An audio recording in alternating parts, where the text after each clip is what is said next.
Morning YouTube, I'm Chucky2009 and today's project is going to be building a box blade to put behind my tractor. So for anyone who's never seen one before, what a box blade is as the name implies, it's a giant rectangular steel box which hooks to the back of a tractor, and it's got these big teeth in the front of it, and they rip up a bunch of gravel, or you can use it on a dirt road or whatever. And the teeth get everything all loosened up, and then there's a giant like straight blade across the back of this thing where all the gravel and the dirt and whatnot piles up, and it gets evenly redistributed behind the tractor. So what it does is you start off with something really wavy and uneven, like my gravel driveway or a dirt driveway or something like that, and it rips all this stuff up and it smooths it out behind the tractor. And so let's see what we can put together. All right, YouTube, here we go. Now, the parts to this are going to be a little long. It's a 6-foot wide box blade, so it covers the rear tires of my tractor. Sweet. All right, we're in position.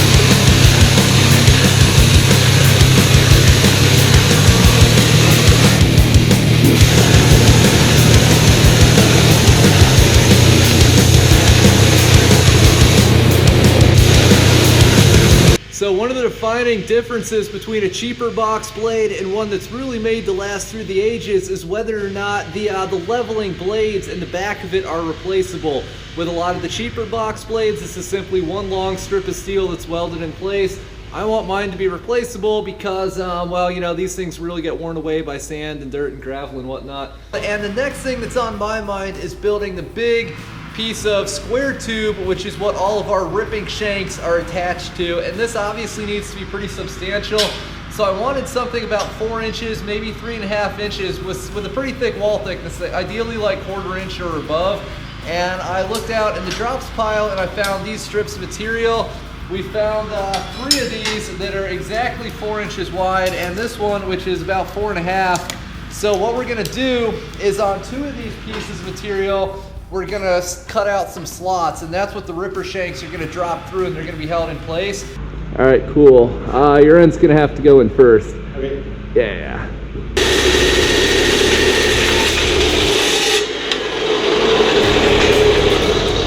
I love it.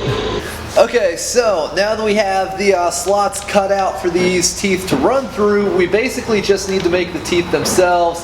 And to do that, since I'm trying to build as much of this with material that I already have on hand, what we're going to do is we're going to cut out 3 thicknesses of 1/4 inch plate and essentially weld them together so that each tooth is 3/4 of an inch thick, which is just a little bit thicker than most of the production, you know, box blades that I've seen out there.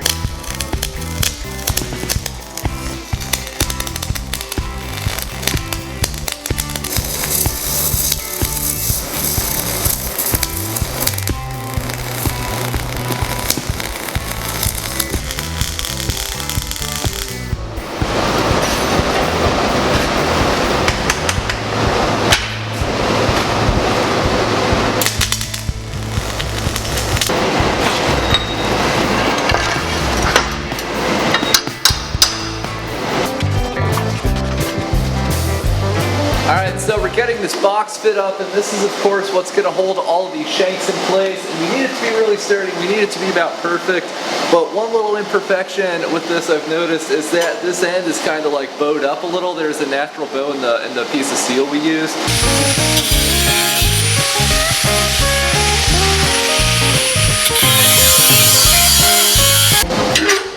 But I want this flush with the sides of this thing. Maybe just a tad bit lower.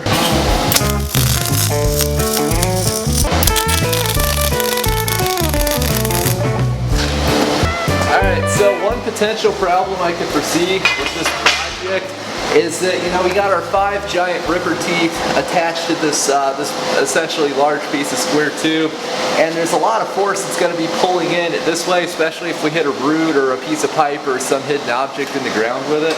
So I decided that I wanted to add in a series of stiffeners, and these really aren't anything much. These are 3 feet long. I cut them out of some scrap 1/4 inch plate, and essentially they're just going to lay on here about like, that's the round edge, about like that. and they'll add a lot of rigidity to this whole box type structure. And for some reason, a lot of the commercial box blades I've seen don't actually have these. I'm not sure why, but I have seen several of these bars get bent before and need to be fixed. So since we want to avoid that, we're just going to fix one of these like this and then a second one like that.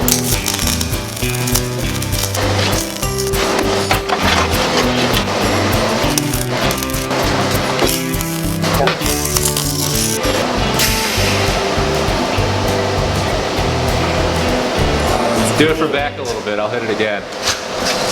Alright. That's crazy. That's how you know your MIG gun's hot. So let's finish getting this welded out, and then we'll move on to the next component.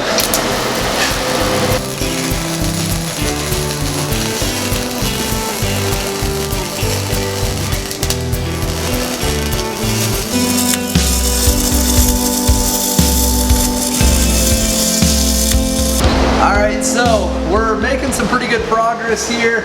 Essentially what we have to do next is secure these 3 teeth to the inside of the box blade. So when you picture this thing being dragged behind a tractor, these 3 teeth are what's actually coming in contact with the ground. And as you can imagine, they take a beating. They get impact damage, they get split, they get dented, and so on and so forth. So we want these to be replaceable, and to make this as efficient to run as possible, instead of just having one long straight edge like most of the commercial ones do that even have a replaceable edge, a lot of them don't, I've decided to divide this up into thirds. So this way, you know, if this thing takes a rock here and there's a chunk of it gone, we don't have to replace this and this as well. And the other thing worth mentioning is I've cut out enough of these to have a complete set for either the inside or the outside bolted to this implement somewhere. So that's another thing. This thing is going to be heavy. I actually just went out and made a hardware run to get the bolts for these and the hitch pins. 36 pounds of hardware. That's a lot of nuts and bolts. Granted, they're larger. They're 5/8 threaded diameter. Still, that's a lot of hardware. And I am building this thing to be really, really heavy, because I think the heavier it is, the easier it'll go down into rough ground, which we have a lot of in a dry climate like Texas that has a lot of clay soil. So it's got to be built for some serious abuse there. The other thing is, I suspect the heavier this is built, obviously the longer it's going to last and the smoother it's going to be to operate. I guess it's time to fire up the mag drill, and we're going to drill out all of these holes and then get these edges bolted into place.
So one of the design characteristics for this box blade, when I thought it up in my head, was that I want this thing to not only last for generations, but also be very easily user serviceable.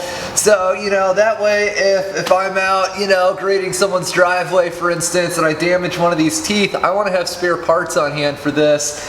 And so we're going to be attaching spare parts to this thing. Now there's a couple other reasons for why I want to do this as well. A, this is additional weight, and it's where it counts, which is on the far back of this machine, and the extra probably 70 pounds between these parts here will actually help a fair amount to push this thing into hard ground. The other thing is, you know, we obviously made some spare parts for this. We made 2 complete extra shanks and 3 of these ripper teeth, or 3 of these grading teeth, so I could theoretically replace the entire thing all the way across here in the field if I really dicked it up bad.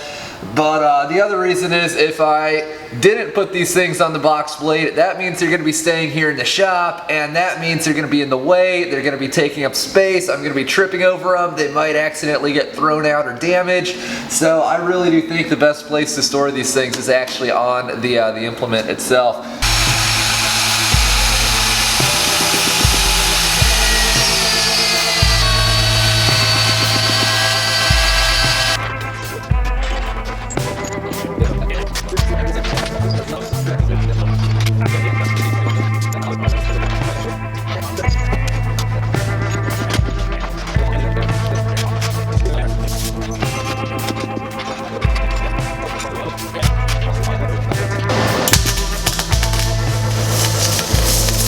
YouTube, if you made a list of all the things in the world that ain't nobody got time for, having two-piece jack handles come apart and the bolt get lost, never to be found again, is probably in the top 50.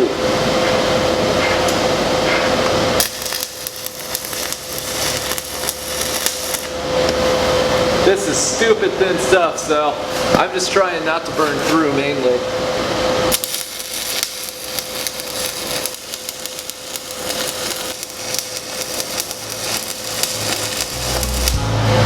Great, now back to the box blade.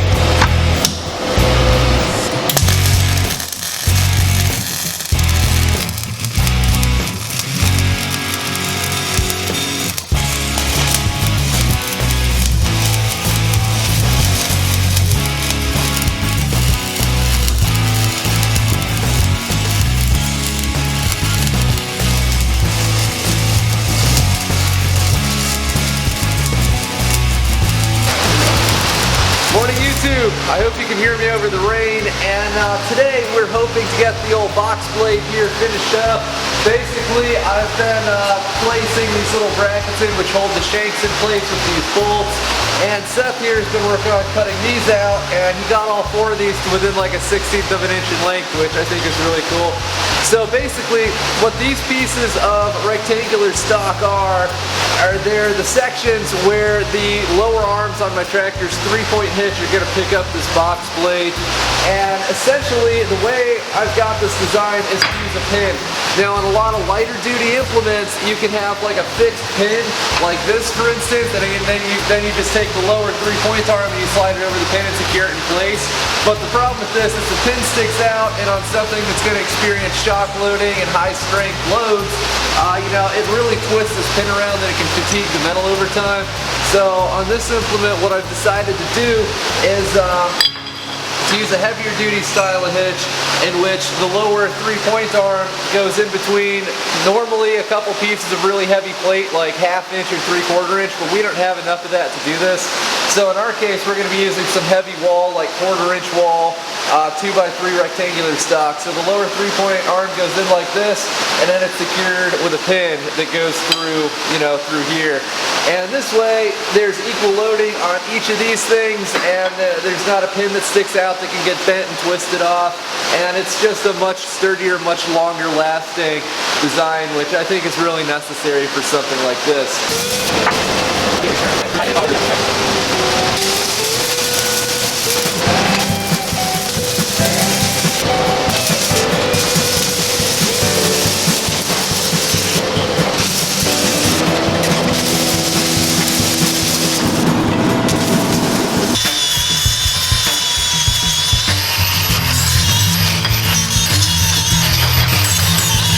And now our blocks here are deburred, and now we'll tack them on.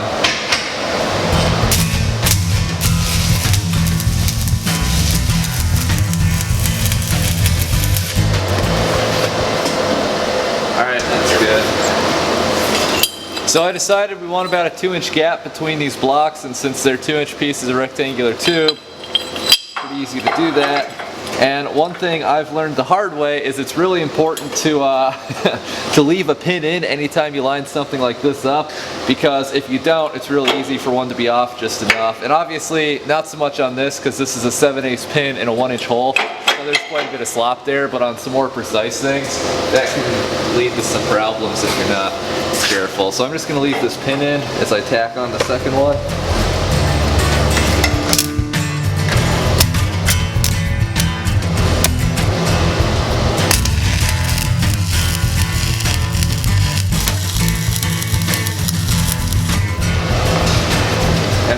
nuts tacked in place. And just like that, we have 2 perfectly positioned 2x3 pin blocks.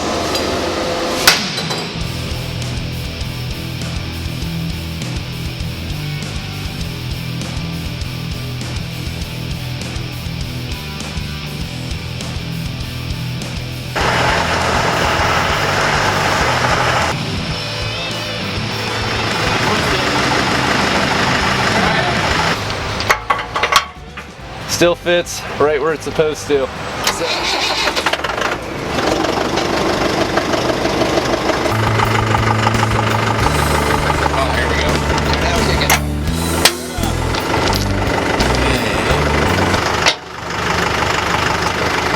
Tractor doesn't even feel that weight, and now we just have to pull this skid out. Now, most of you guys already know this, and it goes without saying. Anytime you do something like this, you have to keep your limbs out from under it, because you always have to assume this thing's going to fall.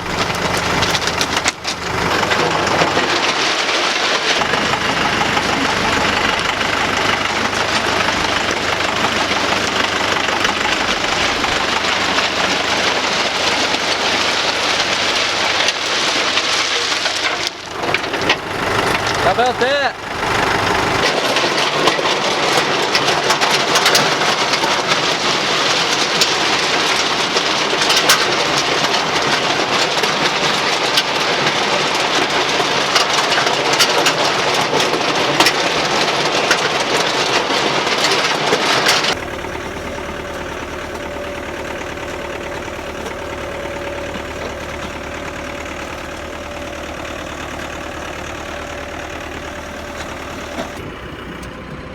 Well, look at that, YouTube. We got this thing a little dirty, but it works as advertised. Not one single problem, and it's even smoother and more rigid than I hoped it would be. So I'm really happy with how this turned out. I hope you guys have enjoyed this video. It's been a great series to put together, and as always, thanks for watching. Have fun, stay safe, and I'll see you next time.